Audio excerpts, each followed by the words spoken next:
There comes a silent, sharp, and final moment when you abandon the hope of being understood by the world.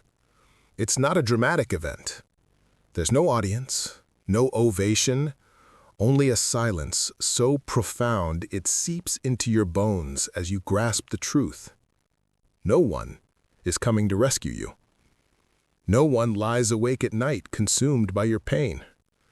And in that stillness, something ancient awakens, a power that doesn't plead, doesn't clarify, and doesn't require being seen. At this point, you cease performing and start becoming. Because the world might be indifferent, but you need not be powerless. The Stoics recognized this long before our time. They taught that strength begins where expectation ends, and in that cessation, your true life commences. If you are someone prepared to stop pursuing validation and begin cultivating inner fortitude, consider this subscription a quiet vow to yourself. It is a commitment to a life founded on discipline, clarity, and self-respect. Here, we are not chasing the world's applause. We are constructing something the world cannot overlook. Most people harbor a quiet fantasy that their suffering is visible.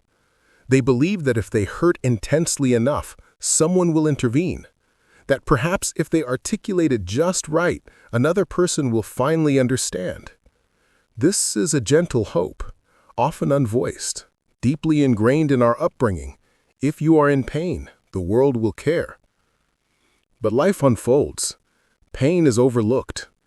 Tears are missed. And the phone remains silent. That's when a shift occurs. You begin to see the illusion for what it is, not a reflection of your worth, but a reflection of how engrossed people are in their own chaos. Everyone is battling something you will never fully perceive, just as they will never fully perceive your struggle.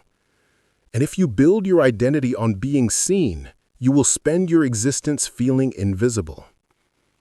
That silent ache of being unnoticed is not cruelty, it's reality. And if you examine it closely, it can teach you something vital. When we are young, we believe pain earns acknowledgement. We think suffering should be met with comfort. The truth, however, is that life doesn't award medals for endurance. It doesn't dispatch angels when you are brought to your knees. It simply continues. People carry on with their own lives. Friends forget. Strangers scroll past. Not from malice, but because they are submerged in their own difficulties. This may feel harsh, but harshness doesn't negate truth. And here lies the strange paradox. This realization, however painful, is the first step toward freedom. Because once you stop expecting the world to respond to your pain, you stop waiting. You stop putting your life on hold, hoping someone will see that you're stuck. You start moving for reasons that have nothing to do with applause. Carl Jung once remarked, "The world will ask you who you are, and if you do not know, the world will tell you." But what he didn't add is that most people don't ask because they care. They ask so they can place you in a box that makes sense to them. They don't see you. They see their projection of you. And when you stop performing for that gaze, you finally begin living for something authentic. There's a particular sorrow in realizing you are not the main character in someone else's story, and you are alone in your own. It isn't rejection. It's gravity. No one owes you understanding. No one is obligated to guide your hand through the fog. And while this can make the world seem colder, it also makes your inner fire burn brighter, because now you are the one tending it. There is no longer a need to wait for someone to read between the lines of your silence. No more hoping your quiet collapse will be noticed and gently mended by someone who just gets it. Now, you get it, and that changes everything. The frustration that once stung transforms into something else, clarity. And clarity is the first genuine freedom. Here the Stoics discovered their strength, not in being immune to pain, but in refusing to outsource their healing. Marcus Aurelius reminded himself daily not to waste his life pondering his neighbors. In other words, stop hoping someone else will acknowledge your wounds and define your worth. The more you concentrate on being seen, the less you see yourself. Ironically, you become more invisible. A noise in someone else's life, not a signal in your own. But when you finally release the hope that others will witness your suffering and grant it significance, that is when you begin to build something indestructible. Not because you are stronger, but because you become more aware of how much of your identity was shaped around being seen, around the belief that someone, somewhere ought to care. And when they didn't, you took it personally. But here's the truth no one likes to admit. Just because people don't care doesn't mean you are unworthy. It just means they are people, flawed, overwhelmed, and distracted, just like you. The game was never about being seen. The game was about realizing you have always been the observer. You have always been the one living inside your mind all along. You have been the sole witness to the weight of your thoughts. This is not a curse. It is a gift. It means you are the one who holds the power to change your story, not them. There is strength in being invisible. There is clarity in walking without needing an audience. Epictetus said, "Don't explain your philosophy, embody it." And that is what happens when you cease hoping to be seen. You start to stand tall, not for attention, not for recognition, but because something within you refuses to remain small. The pain that once felt unbearable becomes your blueprint. The silence that once haunted you becomes your mentor. The solitude that once terrified you becomes your home. When that shift occurs, you no longer need to display your wounds. You simply carry them differently. Not as a burden, but as proof that you continued. So perhaps being unnoticed was not the tragedy you thought it was. Perhaps it was the beginning, the slow, quiet death of an illusion and the birth of something real, something solid, something that no longer seeks validation because it is too busy building something permanent. You don't need to be seen to become great. You need to see yourself clearly, honestly, without adornment. That's where everything changes. That's where your real life begins. When no one is listening, something unexpected occurs. You begin to listen to yourself, not the superficial voice, the one that echoes what others expect of you, but a quieter one you ignored because it wasn't loud enough to compete with the world's noise. In the absence of applause, however, silence takes root.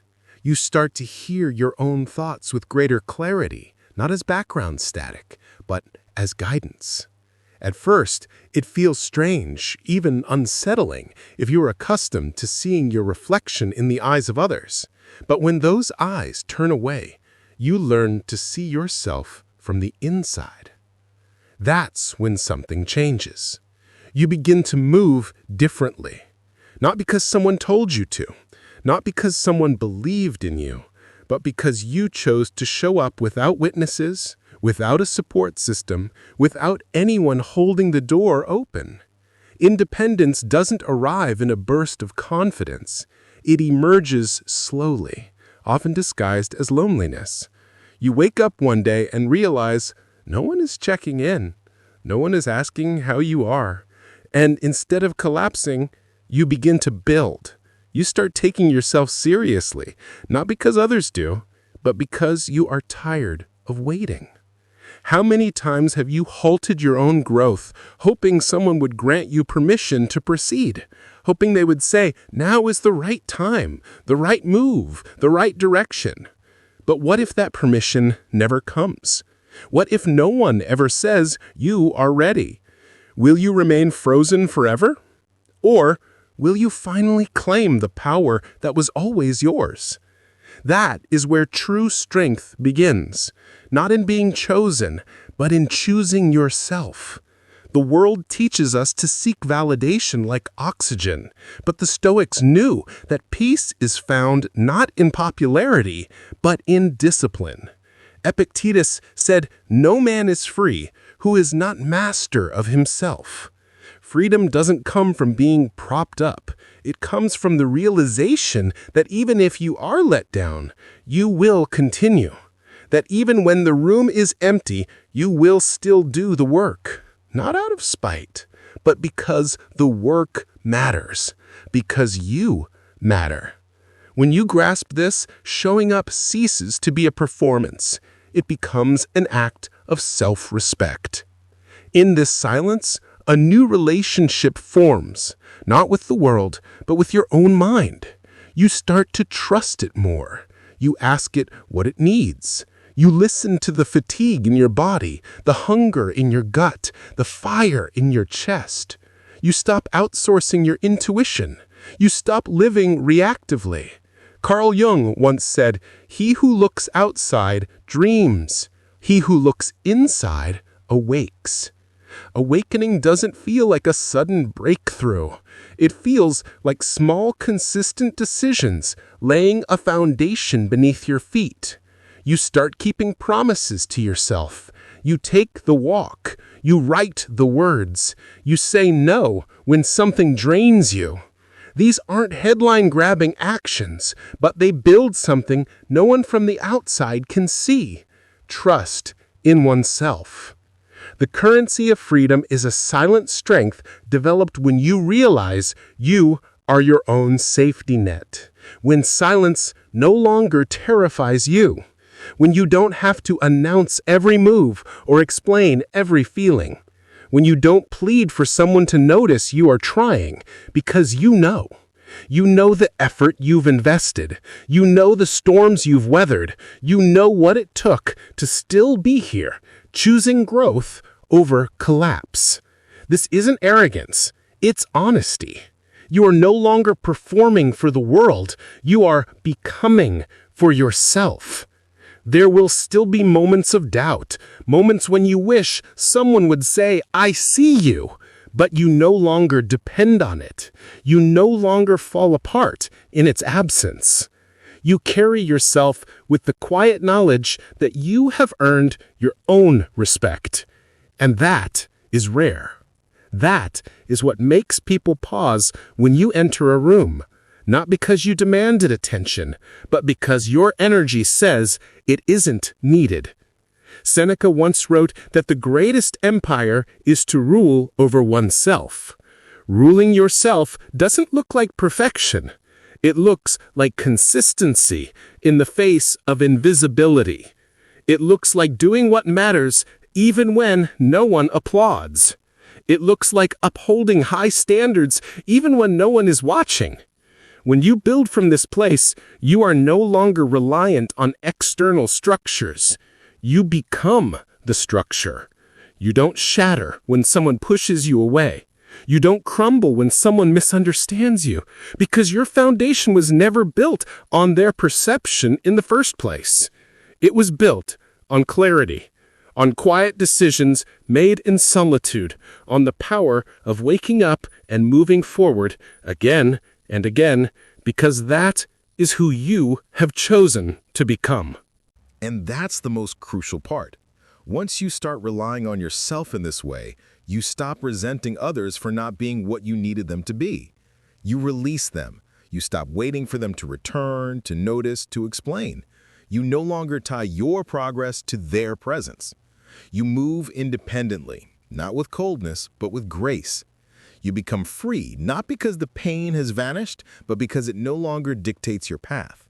You carry it, but it does not carry you. This is what true independence looks like. Not an absence of need, but a profound inner stability that declares, even if no one sees me, even if no one comes, even if no one helps, I will keep moving forward. Because this life is mine, and I will not wait for someone to give me permission to become who I was always meant to be. We live in a world that rewards exposure. Every feeling must be shared, every wound must be displayed, Every moment of struggle becomes something for others to comment on. The more visibly broken you are, the more attention you receive. But not all attention is healing. Some of it is hollow. Some of it makes you dependent on being seen as wounded to feel connected. And slowly, without realizing it, you start to perform your pain. You begin to curate your suffering, packaging it for sympathy. You turn genuine emotion into content, thinking it will bring you closer to others. But it doesn't. Your healing becomes a public spectacle. What was once sacred becomes consumed. What was once your inner world becomes a storyline for others to follow and forget. There is a distinction between honesty and emotional performance. One comes from depth, the other from habit. One is quiet, the other is rehearsed. Most of us were never taught the difference. We confuse expression with healing. We think that if we talk about it, we have processed it. But sometimes, the more you speak of a wound, the more it stays open. Not everything needs to be said. Some things need to be felt, endured, and integrated in silence. The Stoics were not unfeeling, they were contained. They believed in feeling deeply, but not letting those feelings command the trajectory of their lives. Marcus Aurelius wrote in his Meditations, "Be like the rock against which the waves continually break, but it stands firm and tames the fury of the water around it." He didn't mean suppress emotion. He meant don't let it become a performance. Let it become presence. We're conditioned to believe silence is weakness, that if we don't voice every feeling, we are hiding. But some things are not meant to be dissected. Some parts of your story are sacred precisely because they belong only to you.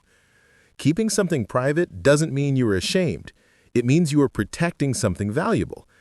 This makes people nervous because silence cannot be consumed. It cannot be pitied or praised. It commands space. It creates mystery, and mystery, especially in a world addicted to access, feels threatening. Carl Jung spoke often of the shadow, the parts of ourselves we bury or project, but he also said that loneliness is for me a source of healing which makes my life worth living. The truth is, not all healing needs to be visible. Some of the most profound transformations happen when no one is watching, when you are sitting with your thoughts, when you choose not to react, not to justify, not to explain. When you allow your emotions to exist without needing them to be witnessed, validated, or appreciated. This isn't suppression, it is sovereignty. It's easy to mistake loud for strong, but power isn't always loud. Sometimes it is quiet, steady, and entirely uninterested in being understood. You don't need to broadcast your growth. You don't have to share your healing in real time. You can keep it to yourself and let the results speak later. And this patience, this refusal to perform, is what gives you strength, because it means your world is not up for public negotiation. There is a beauty in becoming inexplicable, in being someone who no longer offers up every heartache just to receive tenderness in return. You learn that not everyone deserves access to your struggle, not because you are hiding, but because you have stopped offering your pain as a currency for connection. When you stop displaying your wounds, you stop attracting people who do nothing but watch the demolition. Gradually, you begin to attract those who respect what you have silently built. Seneca said that no man is more unhappy than he who never faces adversity, for he is not permitted to prove himself. But once you have faced adversity and grown from it, you don't need to show the scars to justify your strength. You don't have to reopen wounds to remind others of what you learned. You proved it to yourself. That is enough. The moment you realize your emotions are not a currency for attention, you stop spending them so carelessly. You begin to guard your inner life as something rare, because it is. And in this protection, you find clarity. You begin to see how much energy you spent on explanations you didn't need to give. You feel how much power you lost begging for understanding from people who lack the depth to understand themselves. You see the crowd celebrate vulnerability, but forget to mention that true vulnerability is not exhibitionism. It is discernment. It is knowing when to speak and when to be silent. It is choosing who gets to see the real you and who gets only the surface. You don't need the world to validate your emotions for them to matter. You don't need to turn your pain into art just to justify why you hurt. You can be silent. You can heal without exposure. You can grieve without an audience. And when you do, something incredible happens. You stop being afraid of silence. You start to feel at home in it, because it no longer feels like abandonment. It feels like a homecoming, a return to yourself, a return to what is real. There is nothing wrong with expressing emotion, but when expression becomes performance, it robs you of your power. Sovereignty begins the moment you choose presence over presentation, the moment you stop explaining yourself to feel safe, the moment you realize your world is not fragile, it is forged in solitude. And when others can no longer predict you by your emotional patterns, they begin to respect the depth they cannot access. Not because you have grown colder, but because you have become wiser. You owe no one a front-row seat to your healing, and you do not need to bleed in public to prove you are human. Some things are meant to be held close. Some truths are meant to be whispered only to yourself. This isn't hiding, it's maturity. And in a world that glorifies noise, such silence becomes its own form of rebellion, its own form of freedom. Rejection feels personal because it touches something primal in us, the need to belong, to be seen, to be accepted. But often, what feels like rejection is not about your lack of value. You were pushed away because your depth was indigestible to superficial eyes. Your silence was mistaken for absence, your self-containment for coldness. You were misunderstood not because you failed to express yourself, but because you carried a frequency most people are not tuned to. That doesn't make you wrong, it makes you rare. The world, for the most part, does not recognize nuance. It celebrates what is easy to label, easy to consume, easy to predict. So when you don't fit into a neat framework, you become inconvenient. And in a world that rushes to categorize, the inconvenient is often dismissed before it is explored. It's easy to internalize this as a flaw, to think, if only I were louder, if I smiled more, if I softened my edges, perhaps I would have been accepted. But that is the trap, believing your value is contingent on being understood by others. You were not made to shrink to fit their comprehension. Carl Jung wrote that the privilege of a lifetime is to become who you truly are, not who others can easily understand, not who fits the mold, but who you are when no one is watching and you have stopped trying to be approved of.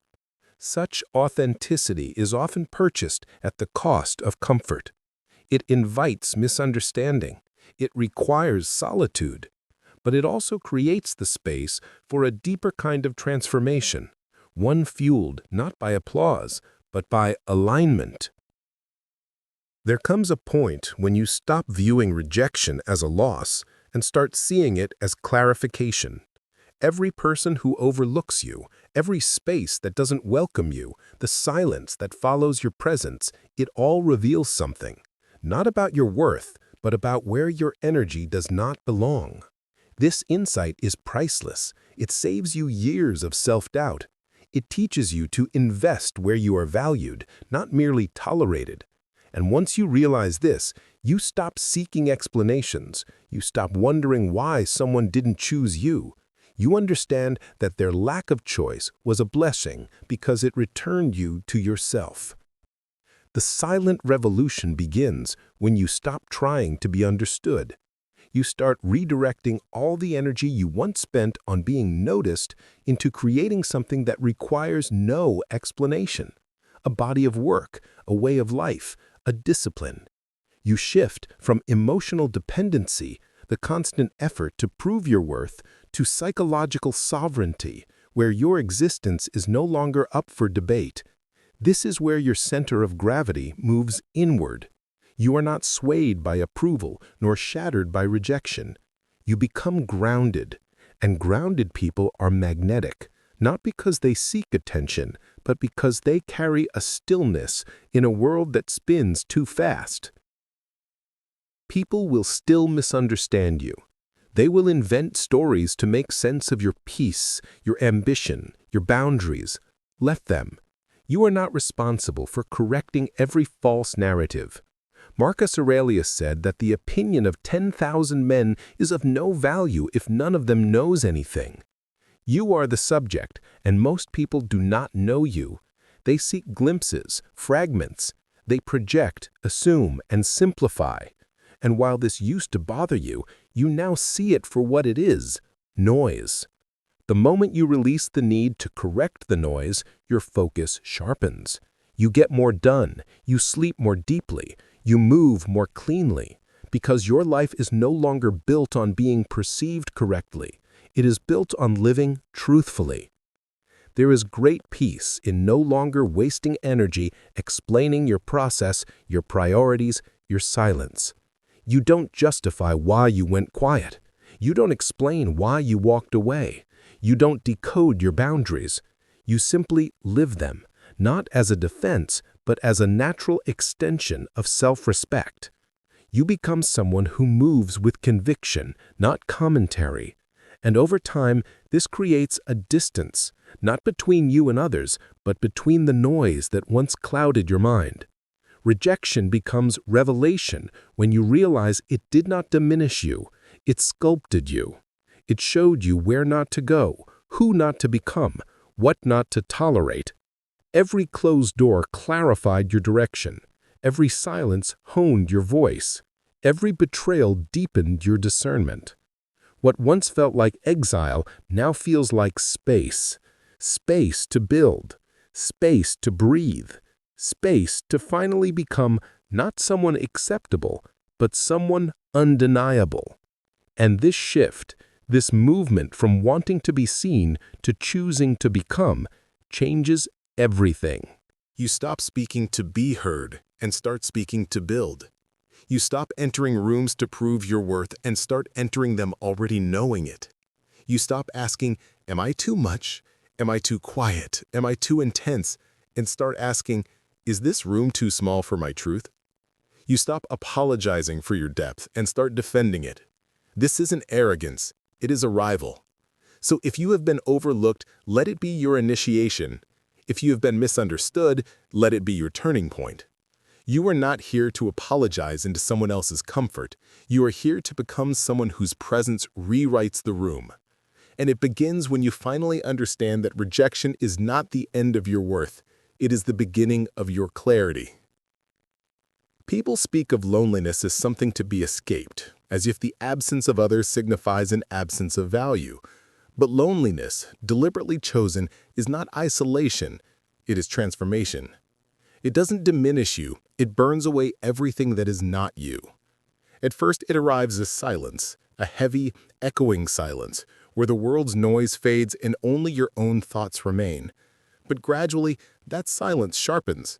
It becomes a mirror that does not lie. And what you see in it, in the absence of distraction, is not your weakness, it is your foundation. Loneliness doesn't break you. It reveals what was always there beneath the noise. The thirst for approval, the impulse to please, the subtle performances you didn't even know you were giving. All of it begins to melt away in the crucible of solitude. And in its place, something harder forms. It is in this silence that you begin to meet yourself honestly. Not the version of you curated for others, not the personality shaped by expectations or obligations, but the raw material of your own mind, your values, your fears, your desires. For many, this is why solitude is so terrifying. Because when there is no one to impress and no one to chase, you are finally left with the truth. No performance, no edits, just you. And while it may feel like a loss at first, it is in fact the beginning of freedom. As Epictetus wrote, we are disturbed not by things, but by the views which we take of them. In solitude, those views become visible. You start to see how many of your thoughts are not your own, how many of your anxieties are borrowed from someone else's voice, how much of your identity was constructed to avoid rejection rather than to seek truth. This is where the inner alchemy begins. The discomfort doesn't vanish, but it transforms. What once felt like loneliness starts to feel like solitude. What once felt like exile starts to feel like clarity. You begin to hear your own voice, louder than the world's opinion. And that voice, uncensored, unpolished, unafraid, teaches you how to live. You start to understand that peace is not found in a full calendar or a crowded room. Peace is found in presence, in the ability to sit with yourself and not flinch, to feel the weight of your own mind and not run. From this comes not detachment, but mastery. Carl Jung said that one who looks outside dreams. One who looks inside awakes. Solitude is what forces you to look inside, to awaken. And with that awakening comes a kind of accountability. You can no longer blame the noise for your confusion. You cannot blame others for your stagnation. It is just you now, and that is where the power lies. Because the moment you stop outsourcing your life, you reclaim the agency to direct it. You no longer wait for someone to come and save you, validate you, or guide you. You begin to build your compass from within, and that compass points to something more solid than attention. It points to wholeness. Most people avoid solitude because they do not like what they feel when everything else is stripped away. But it is that very discomfort that makes the process necessary. You do not become strong by avoiding yourself. You become strong by facing what is unhealed, what is unclear, and what is uncertain, and by doing it without an audience. That is the difference between loneliness and solitude. Isolation is an escape. Solitude is a deep dive. And in that deeper place, your resilience is forged, quietly, consistently, without applause. You start making decisions differently. Not from a place of, will this be approved of, but from, is this aligned? You begin to trust your instincts more because you have spent time with them, listened long enough to distinguish intuition from insecurity. This is a level of self-knowledge that cannot be taught. It must be earned in the silence, in the space, in the kind of mental stillness that teaches you to carry your own weight. That kind of clarity doesn't scream or posture, but others feel it in how you speak, how you move, how you no longer chase what once fragmented you. Solitude makes your boundaries cleaner. You stop saying yes just to avoid disappointing someone. You stop engaging in conversations that drain your spirit. You learn that no is not unkind, it is honest. And honesty, nurtured in solitude, becomes a way of life. You no longer have to prove anything. You don't have to justify your distance or explain your focus. You just live it, because you have done the work in silence, and now your energy speaks for itself. Seneca once wrote that we suffer more often in imagination than in reality. Solitude helps you see the difference. It pulls you out of imagined catastrophes, false narratives, and inherited fears.